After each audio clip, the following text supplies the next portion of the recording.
título da mensagem: um ato de solidariedade.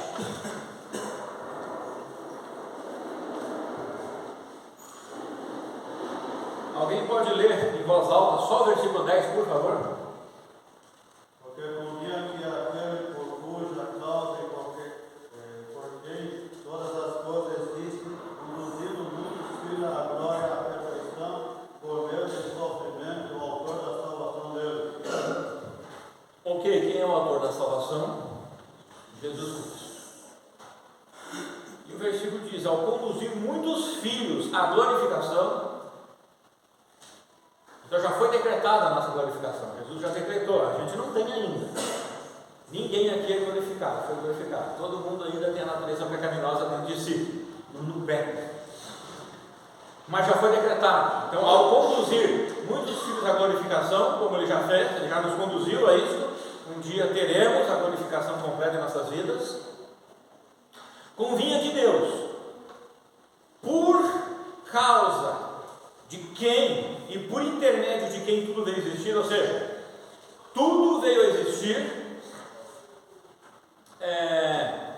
por causa de Deus. Então esse Deus convinha que ele tornasse perfeito, por meio do sofrimento, o autor da salvação deles.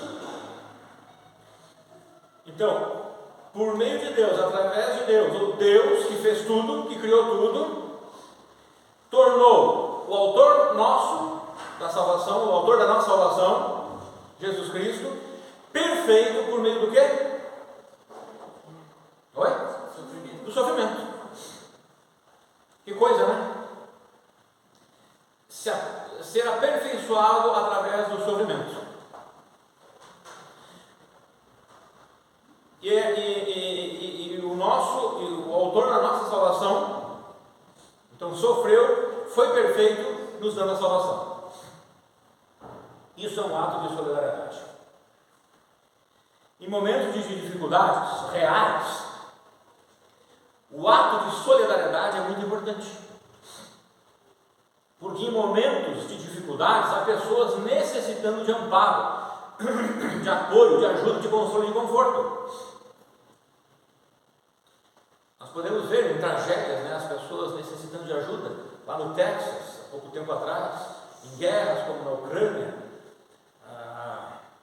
Israel e os países ali que ele está se defendendo. Então há necessidades de conforto, consolo, de apoio, de ajuda, de amparo. Nós mesmos, cada um de nós, sempre passamos por essas necessidades, precisando de ajuda, precisando de amparo.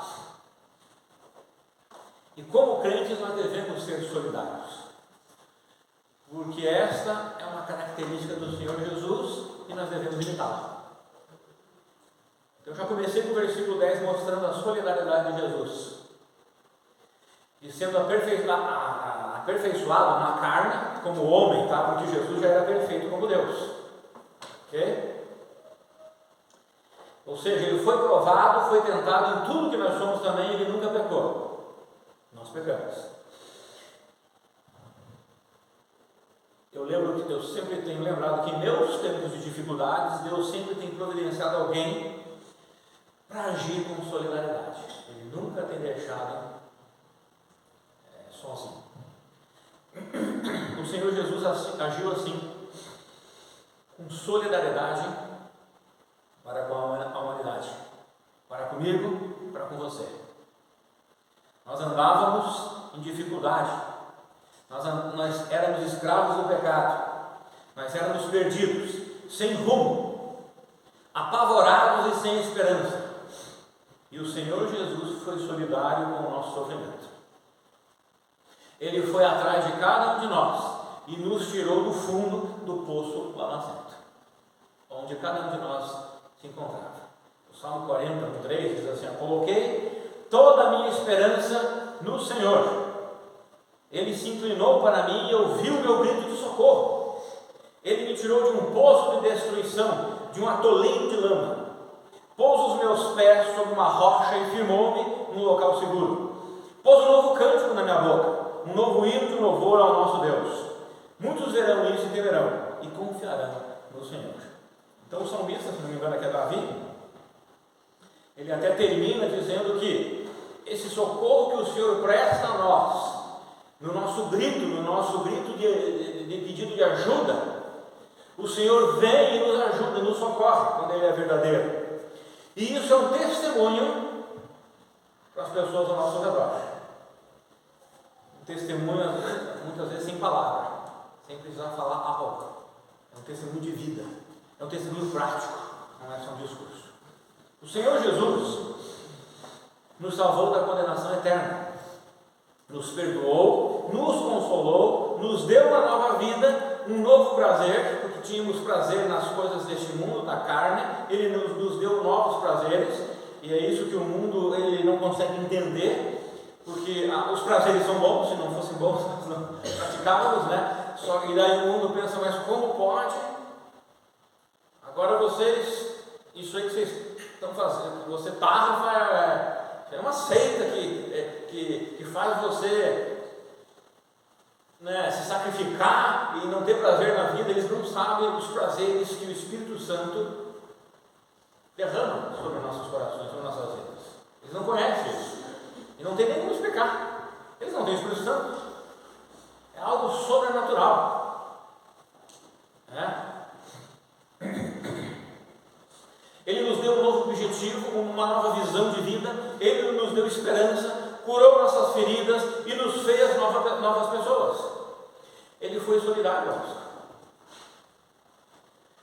Mas para isso ele teve que sofrer.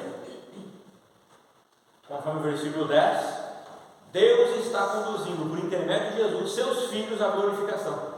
E tem mais ainda, então, irmãos. Existe mais ainda, não é só isso, não para por aqui. Porque Ele está nos conduzindo à glorificação final. Ainda há muito para cada um de nós. Então, se eu nesse mundo não tenho muito prazer na mensagem do Evangelho, se eu não tenho prazer em cantar hinos, se eu não tenho prazer em ouvir a mensagem da Bíblia, se eu não tenho prazer em servir a Deus, se eu não tenho prazer em estar em comunhão, eu fico pensando, como que essa pessoa está sendo conduzida à glorificação, se é algo muito mais e melhor do que essas coisas daqui, e tem gente que parece que não gostam muito das coisas daqui, né? Ficam inquietos com as coisas daqui, não suportam com as coisas daqui. Então, nós seremos, todos os filhos de Deus serão glorificados juntamente com o Senhor Jesus. Os versos 7 e 10 mostram que Jesus será glorificado, quer ver? Tu o fizeste um pouco menor do que os anjos, e o coroaste de glória e de honra, tudo sujeitaste debaixo dos seus pés.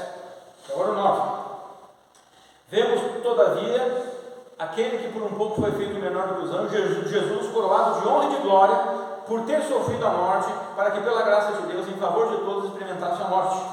Então o versículo 7 fala que Jesus foi coroado de glória, e o versículo 9 também, coroado de honra e glória. E o versículo 10 está falando que os filhos de Deus está levando os seus filhos à glória também, à glorificação. Então, no mesmo capítulo, Jesus é cheio de glória e nós seremos cheios de glória juntamente com Jesus. O versículo 10 também mostra, né, que os filhos de Deus também serão glorificados. Mas houve um custo, o sofrimento de Jesus. O verso 10 mostra que Jesus se tornou o Salvador perfeito por meio do sofrimento que Ele passou. Muitas vezes nós fugimos do sofrimento. Do sofrimento que é permitido por Deus. Como eu já falei várias vezes aqui, desde que assumi essa igreja, nós não devemos ser caça-sofrimentos. O que é um caça-sofrimento? Aquele crente que vai atrás do sofrimento porque ele quer passar uma imagem para os outros. Olha, eu estou sofrendo, eu sou espiritual, veja para mim. Não, esse tipo de crente é aquele que ele entende que aquilo que está passando é permissão de Deus e ele aceita aquilo para o seu crescimento de bom grado. Como divino, Jesus era perfeito. Como humano, ele era sem pecado. E o seu aperfeiçoamento veio no cumprimento de seu objetivo. sofrer nas mãos dos pecadores e morrer nas mesmas mãos, numa cruz, como um cordeiro para o sacrifício. Verso 11 ao 13 agora. Assim, tanto o que santifica, quanto os que são santificados, advém de um só. E por essa razão Jesus não se envergonha de chamá-los irmãos. Ele declara: vou anunciar teu nome aos meus irmãos, cantar-te-ei louvores no meio da congregação. E mais, porei nele a minha confiança. E outra vez, ele afirma: aqui estou eu com os filhos que Deus me concedeu. Olha que interessante o que nós encontramos nesse texto aqui. Jesus é o que nos santifica, e por essa razão pertencemos a Deus. E o Senhor Jesus não se envergonhará de nos chamar de irmãos, porque tanto Ele como nós procedemos de Deus. Isso é um privilégio. Entre milhares de seres humanos, a graça de Deus te alcançou. Você consegue ter noção sobre sua condição agora, sem merecer? A graça de Deus foi lá e te alcançou. Não foi você que foi atrás de Deus, procurar Deus. Se fosse assim, o mérito seria teu. Todo orgulho deveria ser dado a mim, mas foi Deus que veio atrás de mim. Então, entre milhares e milhares, o Senhor Jesus foi solidário com você e o alcançou com sua graça. Será que nós conseguimos dimensionar a nossa situação nesse exato momento, a ponto de parar de pensar um pouco em nós mesmos e fazer certas mudanças em nossas vidas, para que nos pareçamos mais com o Senhor Jesus, o nosso supremo exemplo? Porque na maioria das vezes, nós desejamos viver como os demais, como os perdidos, que não têm esperança. Se a minha situação é completamente diferente da deles, por que eu quero viver igual a eles? Uma das respostas pode ser porque eu não tenha compreendido exatamente a minha condição e a minha situação perante Deus. Não consegui compreender bem isso. Os versos 12 e 13 mostram que o Senhor Jesus anunciará o nome de Deus aos seus irmãos não salvos. Ele nos chama de irmãos. Que privilégio! Porque aqueles que não têm Cristo ainda não são irmãos. Ele cantará louvores conosco e colocará sua confiança em nossos corações, como fala o texto. E tudo isto, como que ele fará? Em nosso meio. Isso pode ser feito de várias maneiras, mas o culto público é a congregação em que Jesus se faz presente em nosso meio nos cultos. E como há hoje em dia crentes e mais crentes desvalorizando o culto público, desprestigiando os cultos e as programações da igreja local e dando mais importância a outras coisas. Eu estou cansado. Não, é como muitos têm a igreja como um cinema, né? Eu não vou porque aquele filme é ruim. É assim que acontece, infelizmente. Mas ele fará isso em nosso meio. Isso pode ser feito de várias maneiras.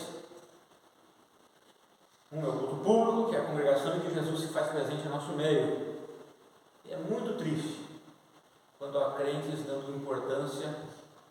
dando importância ao culto, ou não dando devido respeito ao culto. Cristo está conosco através dos anjos, que são seus ministros em favor dos salvos. Nós vemos isso no capítulo 1 de Hebreus. Estamos no capítulo 2 aqui. E Jesus está por trás dos louvores. Ele é o regente por trás do regente humano. Tivemos o irmão Israel. Irmãos, infelizmente, a igreja de Cristo, no geral, não dá para generalizar, tem perdido esse respeito às coisas do culto. Então eu não posso pregar de qualquer jeito, eu não posso reger de qualquer jeito, né? Cristo está por trás dos louvores. Você gosta de ficar no templo? Quando louvores estão sendo cantados, a palavra de Deus está sendo explanada, ou gosta de ficar perambulando por aí? Você gosta de checar para cantar os louvores juntamente com seus irmãos, sabendo que Cristo está em nosso meio?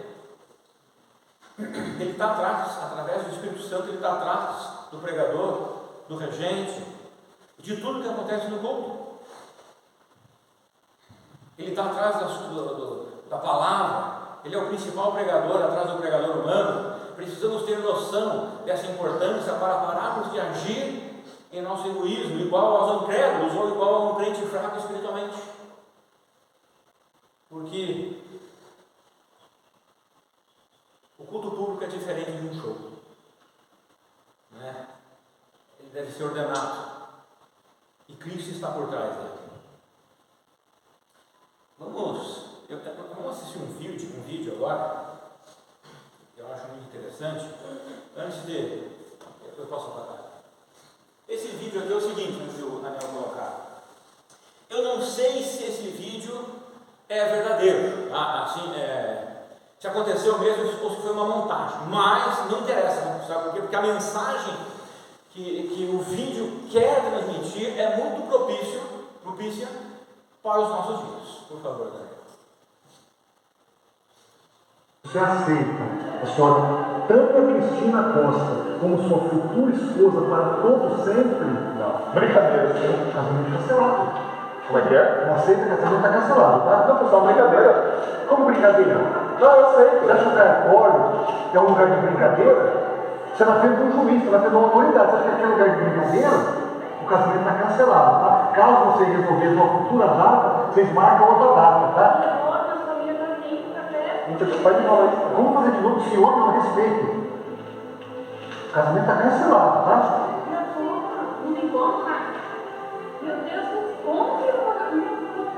Foi só brincadeira. Faz de novo, por favor, faz de novo. Não tem casamento. Você não aceita. Acabou o casamento. Não, eu aceitei. Falei sim depois. Nosso casamento. Eu falei sim. Não gosto de brincadeira. É um lugar de respeito. Não, mas desculpa, foi só uma brincadeira. Eu sou uma autoridade, eu sou um juiz. Desculpa, amor, desculpa. Por favor, Vocês podem me dar licença, nós vamos para o próximo casamento. De vocês, caso vocês resolverem casar, vocês marcam uma próxima data, futura data. Por hoje, muito obrigado. E agora vem os família da Bíblia e agora vai ter que Então, eu falei que era assim. Na opinião de vocês, quem está errado, deixa assim. Vocês perceberam a seriedade? Isso aqui é um cartório. Eu sou um juiz. Isso aqui é uma igreja. E Jesus está por trás dela. E muitos nem estão brincando. Não tem mais casamento. E nós, como os crentes, vamos passar a mão na cabeça do pecado de alguns irmãos, vamos passar a mão na cabeça, vamos dar mais chance assim para eles, porque sabe como é que é, né? A gente quer fazer o trabalho do Espírito Santo, que a gente não deveria fazer. A gente não é sério com as coisas de Deus. A gente acaba deixando o pecado rolar solto. Fizemos de qualquer jeito porque a gente só quer agregar. A gente não quer. Aquele juiz disse: não tem mais casamento. E ele disse assim: você é senhor, você está na frente do juiz, você não está falando com qualquer um, você está num cartório, você respeita o cartório. O mundo é assim hoje. Não há mais respeito à autoridade eclesiástica, não há mais respeito à autoridade familiar e nem à autoridade civil, as três autoridades que Deus criou. Não há respeito. Dessas três autoridades que Deus instituiu, é que procede as demais.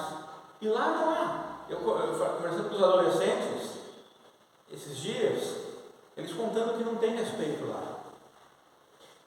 E infelizmente, tudo que há no mundo tem sido trazido à força, com pressão para dentro da igreja. Se não aceitar, pastor, a gente te ameaça. E tu vai para o brejo. É assim que tem funcionado, através de ameaças. E é interessante esse vídeo porque ele diz: não tem mais casamento. Se vocês resolverem casar, vocês marcam uma outra data. o juiz foi misericordioso. Vocês marcam uma outra data. Ele foi misericordioso. E é interessante que o desrespeito à autoridade há consequências. Qual foi a consequência ali? Casamento cansa outro. E a consequência daquele rapaz que estava brincando não foi só para ele, foi para a noiva, foi para os familiares. Lembra que ela falou? Os familiares estão vindo, o que eles vão? Cansar. Se virem. Você tomou uma atitude errada, você escolheu errado. Aquele juiz está dizendo: seja homem, rapaz.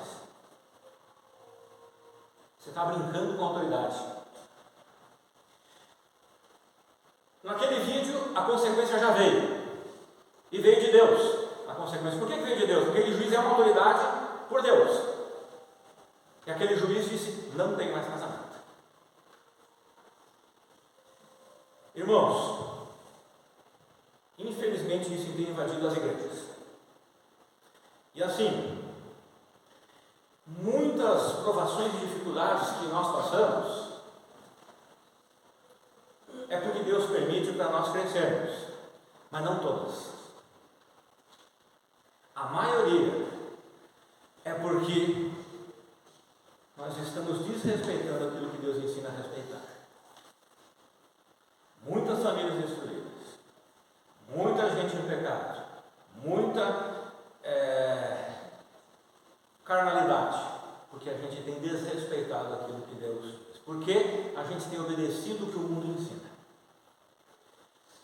Paulo disse aos Coríntios: sabe por que tem muitos doentes entre vocês, fracos espiritualmente? Porque vocês estão participando da ceia de forma errada.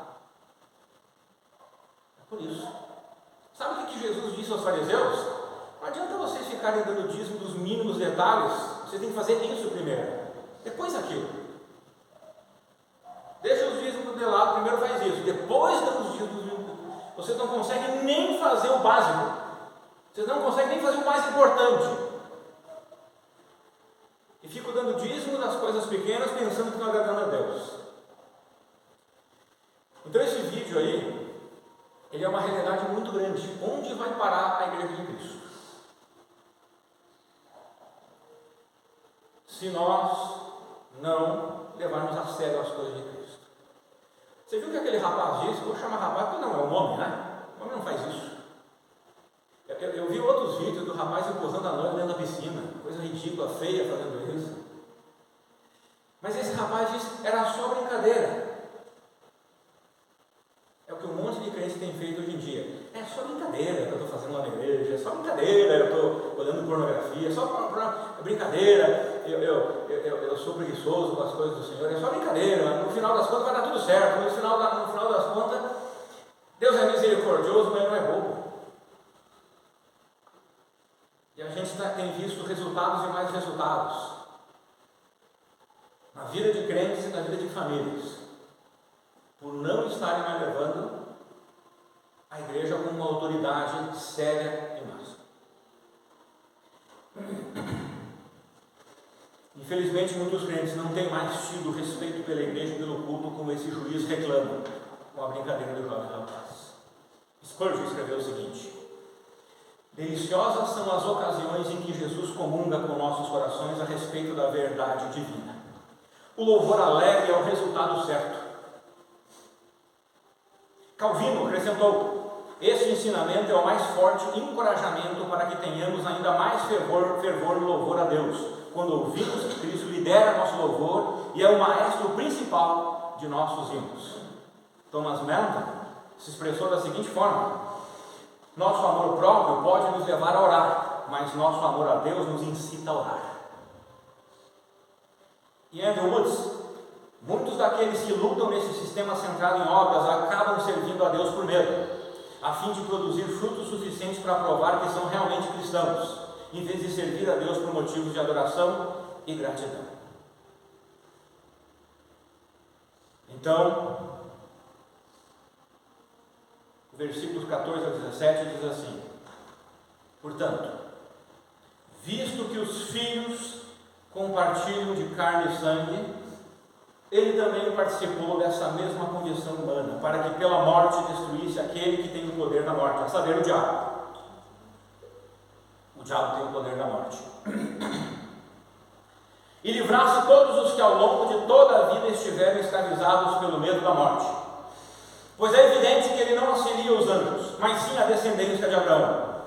Por esse motivo era vital que ele se tornasse semelhante aos seus irmãos em todos os aspectos, a fim de que pudesse constituir-se sumo sacerdote misericordioso e leal em relação a Deus, e pudesse realizar propiciação pelos pecados do povo.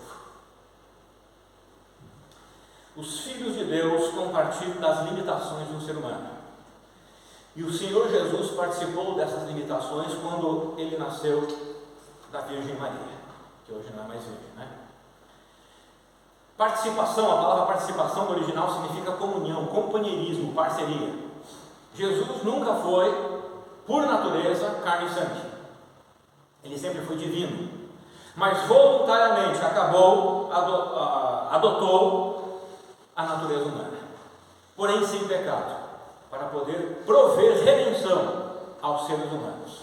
Conforme Filipenses 2, 5 a 7, seja a atitude de vocês a mesma de Jesus Cristo, que embora sendo Deus, não considerou que o ser igual a Deus era algo a que devia apegar-se, mas esvaziou-se a si mesmo, vindo a ser servo, tornando-se semelhante aos homens. E como é difícil termos a mesma atitude de Cristo na prática. Geralmente falamos que fazemos e acontecemos, mas na hora da guerra nos escondemos debaixo da cama. Esquecemos do companheirismo, da parceria, da comunhão. Todo aquele nosso discurso de nobreza, de hombridade, de fidelidade, de moral, se vai por água abaixo na prática. E tudo porque somos tão apegados às aparências de status e ao nosso ego. Somos viciados em nós mesmos, que tentamos matar nosso orgulho com penas e não com correntes. Quanto discurso vazio temos dentro da Igreja de Cristo? Quanta sabedoria fajuta? Porque os que se parecem alguma coisa com suas palavras são os que falham nas coisas básicas da vida cristã. São sensuais, não oram muito ou quase nada ou nada, falham muito nas devocionais particulares, criam regras espirituais próprias, as que lhes convêm. Mais reclamam e mais se queixam do que agradecem e reconhecem o trabalho alheio. Pelo contrário, a respeito do alheio, mais se metem em suas vidas. Falham no básico, não testemunham de Cristo no ambiente de trabalho, de estudo. Sua vida conjugal satisfaz os ideais anárquicos. Dependem das bênçãos de Deus para viverem nesse mundo, mas em suas finanças esmolam para a Igreja de Deus e às vezes nem isto. São como políticos que esbravejam pena dos pobres, mas de pena eles só têm deles mesmos de não terem mais conforto. Meu Senhor Jesus não se apegou à sua condição divina e se tornou um de nós. Pregou entre nós. E quando o bicho pegou, ele foi à cruz, sem passar horas e horas provando a sua inocência. Ele, na verdade, nem ficou se defendendo perante o sinédrio. Tudo para vencer o poder de morte que Satanás tem sobre os seres humanos. Mas somente vencem o poder da morte os que recebem Cristo em suas vidas, se tornando em filhos de Deus. E esse poder de morte que Satanás tem não se refere somente à morte final do corpo e à perdição eterna do inferno ou no inferno. Essa morte já inicia nessa vida, nesse mundo, pois sem Deus o homem está morto em seus pecados e delitos e sua vida é uma ladeira abaixo, somente degradação. É uma espiral descendente, culminando na morte do corpo. E muitos crentes estão vivendo sem precisar debaixo da morte de Satanás. Sem precisar, porque eles já venceram. Cristo já deu a vitória para eles sobre a morte. Mas por não obedecerem, não levarem a sério mais a vida cristã, a igreja local de todas as instituições que existem, a igreja local é a única instituição que foi criada por Deus, o casamento é outra delas, não levam mais a sério isso. E a sua vida está indo por água abaixo, em degradação dia após dia, indo para o beleléu. E isso é morte. Porque são crentes que estão se afastando de Deus. Só tem aparência, status e discurso. Não tem prática. Eles falam, mostram, quando o bicho pega de verdade, quando é para praticar mesmo, quando é para ser perseguido, quando é para ser humilde, quando é para ser preso, eles correm, eles fogem, eles não praticam tudo o que falam e mostram que são. A identificação de Jesus Cristo conosco tornou possível o seu ministério como sumo sacerdote, no qual ele seria misericordioso conosco e fiel a Deus. Ele precisava experimentar a vida humana em todos os seus aspectos, principalmente nas nossas tentações e no nosso sofrimento. Ele experimentou tudo e nunca pecou. Por isso ele foi considerado o sumo sacerdote perfeito e apto para agir em verdadeira misericórdia. E mais uma vez o autor de Hebreus enfatiza a diferença entre os anjos, os seres humanos e o Messias. Jesus veio auxiliar os seres humanos. Isso é um privilégio, porque somos menores do que os anjos, pelo menos como mostra a Bíblia, um pouco menores do que eles. E ele veio nos auxiliar, porque nós ainda somos pecadores, porque ainda temos a natureza pecaminosa, pecadora em nós. E os anjos já foram colocados num estado de que não podem mais pecar. E por fim, o versículo 18: considerando, portanto, tudo o que ele mesmo sofreu, quando tentado, ele é capaz de socorrer todos aqueles que, semelhante a eles, estão sendo atacados pela tentação. Costa disse o seguinte: como nosso sacerdote, Jesus Cristo pode nos ajudar, porque ele passou pelas mesmas provações que nós, no corpo, na mente e nas emoções, e saiu vitorioso. A provação em vista é a tentação de nos afastarmos da vontade de Deus, especificamente a apostasia. A imagem é de um irmão mais velho ajudando os seus irmãos mais novos. É uma imagem linda, maravilhosa. Jesus Cristo, meu irmão mais velho, ajudando o irmãozinho mais novo, a caminhar. Eu penso que é uma imagem linda. Eu lembro que eu sou o irmão mais velho, eu tenho duas irmãs mais novas que eu, e tinha só por enquanto aqui a do meio. Quer dizer, tinha a pequenininha, mas ela era bebê ainda, do meio estava naquele tempo chamava jardim, eu não lembro, era jardim, né? Jardim, pré, algo assim. E daí ela veio para casa reclamando, né, que tinha um menino, tal de Francis, estava provocando ela, empurrando ela, né? E meu pai disse: você vai lá amanhã dá um jeito nisso. E eu fui lá dar um jeito nisso. Não vou contar os detalhes, né? Não teve problema nenhum, tá brincando. Mas eu fui conversar com o tal do Francis, né? Era um rapazinho bem trocadinho, né? Mas eu era bem maior, né? Eu dei o jeito. Nunca mais ele incomodou a minha irmã. Eu fui lá ajudar a minha irmãzinha mais nova. É assim que Jesus Cristo faz conosco. Ele nos ajuda, ele nos consola, nos apoia, ele nos disciplina. Ele faz isso. Se você está vivendo a sua vida por conta própria, sem respeitar isso que Cristo faz em nossas vidas, você nunca vai melhorar. A sua vida vai continuar indo por água abaixo. Não adianta. Irmãos, não pense assim, no final Deus vai dar um jeito, no final vai dar tudo certo. Vocês viram aquele juiz, ele disse, casamento cancelado, não tem mais casamento, com licença, eu preciso ir para o próximo. Se aquele juiz, com a autoridade que ele tem, provida de Deus, fez isso, imagina como que é Deus. Se a gente continuar duro, eu vou continuar assim, eu vou dar na cara dos outros, né? Das autoridades, principalmente eclesiásticas, Deus não vai torcer o braço para você, isso eu tenho certeza. Então, assim, é um irmão mais velho ajudando o irmão mais novo. Nós somos os irmãos mais novos e precisamos da ajuda do nosso Cristo.